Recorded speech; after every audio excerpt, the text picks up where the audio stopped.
We need like a support club of all of us who are perimenopausal women who are between the ages of 35 and 45 and even beyond, who you come into this part, hormones are changing, and there's a mental health crisis for women who come into these ages and stages. And I'm curious, based on your background, do you see that some of it is trauma-based, but it's amplified through the changing in hormones? Yes. So two-part answer.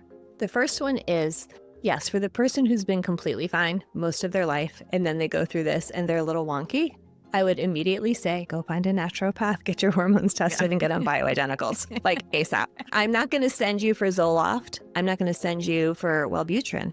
I would rather you deal with the core problem and deal with the root of it and get your hormones balanced. However, this is the beautiful part of part two. What happens with life is we have this compounding effect, and you go through and you function and you're just fine. By the time you hit menopause, you have lived a life.